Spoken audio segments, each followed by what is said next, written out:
Halal, YAHAWAH, BAHASHAM, YAHAWASHI, BAHASHAM, RAWCHAA, QADASH. Double honors to GMS who told me this truth. Ecclesiasticus 12 and 13.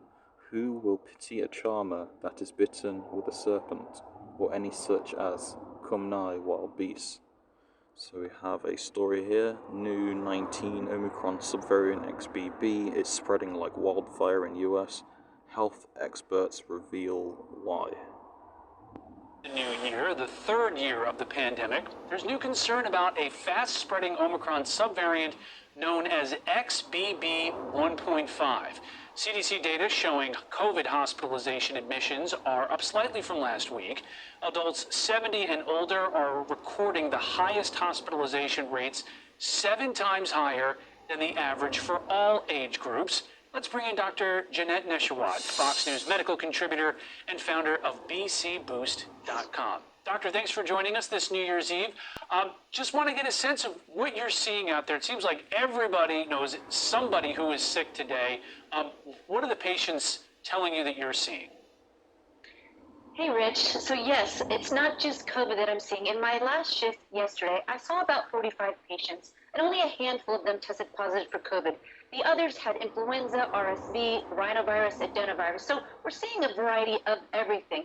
Now, we probably will expect to see a little spike, a little surge in the number of cases because we have a holiday, but that's normal, that's expected. And as far as the variants that we're seeing, viruses, they naturally mutate. We expect that. I think the key is moving into 2023 is to always be prepared and take precautions. And when I say be prepared, making sure, for example, we have enough tests, we have enough therapeutics, enough antivirals, we have the staffing and the bedding, the doctors and the nurses, in case we have any sort of emergent situation. But I do believe that 3 years into this pandemic, we've progressed tremendously. We've come such a long way. We have the tools to manage this virus, and it is going to become considered an endemic disease. We see, for example, Israel at the end of January is going to claim an end to the pandemic and consider COVID similar to that of influenza. So let's take a look at the COVID picture right now. These are the latest statistics from the Centers for Disease Control. XBB 1.5, if you're keeping track of them, last month was about 0.6%, is now 40% of the cases.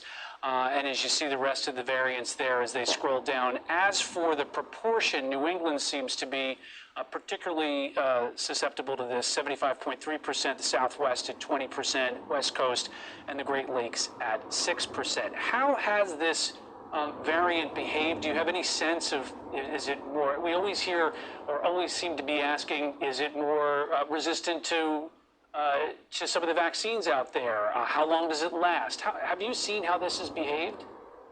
Yes, Rich, I've taken care of more than 20,000 COVID patients on the front lines in the past 3 years. And what I could tell you from taking care of my patients is so far, everything seems the same. I expect more variants. We expect the virus to mutate, from BQ, which is the dominant variant right now in the United States, to BF7, to the XBB. We're going to hear all these different letters and numbers. But so far, from what I'm seeing in my patients, the vaccines are still doing a good job of preventing severe disease and trying to minimize complications and hospitalizations, especially for our most vulnerable group. Remember who that is, our senior citizens, those over the age of 65, those with underlying medical conditions, heart disease, obesity, or anyone that has a weak immune system, like, for example, undergoing chemotherapy or radiation from cancer.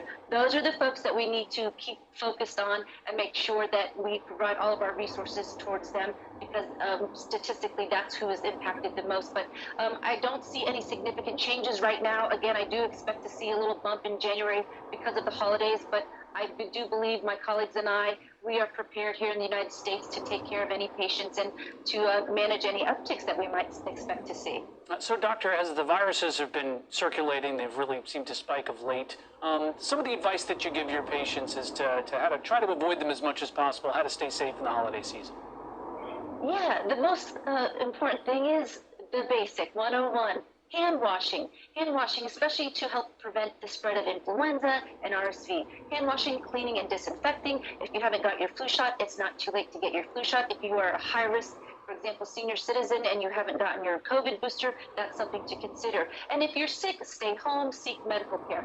All of the basics to help actually can help with everyone, not just the most vulnerable group moving into 2023. Great tips, Dr. Jeanette Neshawat. Thank you.